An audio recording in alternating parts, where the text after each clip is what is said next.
So now with it being the end of March, we're about a month or so away from the NFL draft taking place. And when we look to 2023 for the Packers, now that Rodgers is likely going to be traded sometime soon, he intends to play for the New York Jets, and I assume a deal will get done eventually at some point. That means that Jordan Love, of course, is going to be the starting quarterback in 2023. But when we look at what the Packers did in the past, when Aaron Rodgers actually came in the year he started, and when we look at, Brian Gutekunst, his love of preparing for the future, I wouldn't be so shocked if the Packers use some of their draft capital maybe sometime later in the draft to come in here in 2023 and draft a quarterback. When we look at the Packers quarterback situation, once Rodgers gets traded, because right now he's still technically on the roster, but he should be traded eventually, we have Jordan Love, and then we have Danny Etling, who was a 7th-round pick back in 2018, spent last year on the Packers practice squad. The Packers also need some kind of backup option, I think, outside of Danny Etling. And so one interesting thing, when we look back to the Packers in 2008, Brett Favre, of course, leaves, and Rodgers takes over in 2008. But I want to take a look at the Packers draft picks in 2008. So here, you can see it right here with Ted Thompson as GM. We have 3 second-round picks back then. Jordy Nelson, awesome pick. And then we pick a quarterback. In the second round of the draft, Brian Brom from Louisville, even though we had Rodgers, who was going to come in and start in that 2008 season. And then as well at the bottom, we drafted Matt Flynn in the 7th round. So even though the Packers had their heir to Brett Favre, in the building for 3 years, they still come in that year and draft 2 quarterbacks. And I think when we look at Brian Gutekunst, the way that he's sort of operated here in Green Bay, just like Ted Thompson came in 2005, drafted Aaron Rodgers, even though Brett Favre was still playing, Brian Gutekunst comes in 2020, even though Rodgers is still on the roster, still playing, and drafts Jordan Love, preparing for the future. And so will Brian Gutekunst, sort of do a similar thing the Packers did back in 2008, even though they have Rodgers and trusted him and believed he could be something? Will they come in and draft a quarterback just sort of as a insurance policy and potentially as a backup? And I see no reason, why that necessarily wouldn't happen, and I think that could happen this season as well.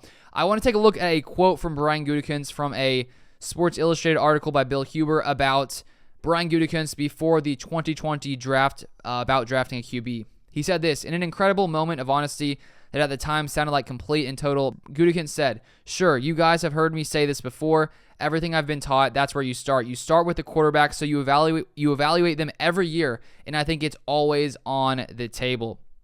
So even though personally I believe Jordan Love is going to be a great quarterback, we need to see it, of course, but he's taken lots of steps forward. I believe that he can really take this Packers team and hopefully keep them on somewhat of the same level they've been in years past. Obviously, it will be difficult to match Hall of Famer, maybe the most talented quarterback of all time in Rodgers, but Jordan Love, I think, is going to be able to run this offense very well. I think we sort of saw the progression he's taken the past year, but at the end of the day, you never know what's going to happen, and I think because of that, with there being some kind of risk with Love, of course, he could end up being a poor quarterback, which I hope isn't the case. I don't believe it will, but that is a possibility. I think Brian Gutekunst probably knows this, even though he believes in Love. And maybe Gutekunst comes in, takes a quarterback to, just in case, in the odd chance Jordan Love doesn't become a great quarterback, the Packers have some kind of insurance option. Because back in 2008, the Packers used a 2nd-round pick to draft Brian Brom. And I actually came across a video from ESPN after drafting Brian Brom in that 2008 offseason before Rodgers came in and started. And there were 2 or 3 of the analysts, who I don't exactly remember their name, but they were saying that they thought Brian Brom was more talented than Aaron Rodgers, which is funny, of course, to look back on now. But personally, would I like the Packers to use, a 2nd-round pick on a quarterback? No, I would not. I think that Jordan Love is going to be good, and I think to give him weapons would be much more important than spending a 2nd-round draft pick on a potential insurance policy. But maybe when it comes to, round 3 or later, maybe 4 or later, I think that, maybe drafting a guy like Stetson Bennett, who could be around in the 4th or 5th round, give the Packers a potential good backup and an insurance policy that, who knows? Who knows what can happen with a 4th-round quarterback? Probably nothing, but you never know. And so I think when we look at the Packers draft history from 2008 and the fact that Brian Gutekunst is someone who prepares for many different kinds of scenarios, I wouldn't be shocked to see the Packers draft a QB later in the draft. Now, would I be shocked to see, a round 1, round 2 quarterback? I definitely would. I do not think that is a great idea, considering we already have Jordan Love. But you never know, and so it wouldn't be shocking if something like that were to happen. And I think that we've sort of learned that Brian Gutekunst doesn't really, he does what he wants to do regardless of what the fans' opinion was going to be. If he cared about the fans' opinion of running the team, he wouldn't have drafted Jordan Love in 2020.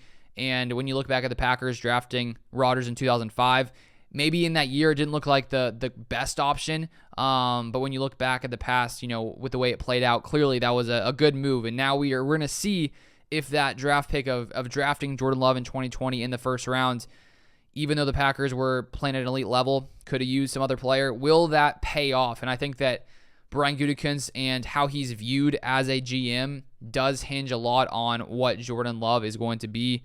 And so I do believe that Love is going to be a very good quarterback. I think that we've seen the progression. The Packers have lots of young weapons, and I hope that the Packers use their first couple picks, or at least one of them in the first couple rounds, to give Love another weapon, whether it's a tight end, maybe a Darnell Washington, maybe a Michael Mayer, who knows, but we'll see if they decide to do the same thing and draft a quarterback maybe later in the draft. Hopefully not second round, but when we look at 2008, they did have 3 second-round picks. So when you have 3, maybe you can take a flyer on a quarterback, and just in case, So because of that, the uncertainty of Love, maybe Gutekunst says, maybe we need an insurance policy just in case it doesn't go exactly as we hope it goes. It would be nice to have another option there, and we still need to back up as well. So those are my thoughts. Feel free to comment your thoughts in the comments down below, and if you want to stay up to date with all Packers news, I cover it all on this channel, so feel free to subscribe to the channel down below, and I'll see you guys next time.